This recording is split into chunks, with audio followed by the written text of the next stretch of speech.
প্রশংসা সবই কেবল তোমারি, প্রশংসা সবই কেবল তোমারি রব্বুল আলামিন।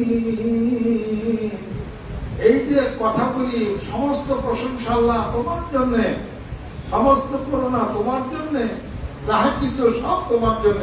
আল্লাহ বলেন খুশি হইলাম, সুবহানাল্লাহ, খুশি হয়ে গেলাম, আলহামদুলিল্লাহ, খুশি হয়ে গেলাম। আল্লাহ খুশি করার লাইন তো একটা, আলহামদুলিল্লাহ। আর কি তোমার মতো আমরা তো তেঙ্গু মানুষ, কলার দুধ খাই আর এই যে যমুনা সেতুর মাছ খাই আল্লাহ দেয়া দিবে, কত দেয়া দিবে। জীবন করে নামাজ খাইছিলে 20 লাখ, ঠিক আছে দেওয়া টাকা আমাদের 20 লাখ দাও। আর এত সরষের তেল ভরটা খেলে তার দাও 2 লাখ, চাল খেলে ওটার দাও 2 লাখ, সুস্থ খেলে ওটার দাও 3 লাখ।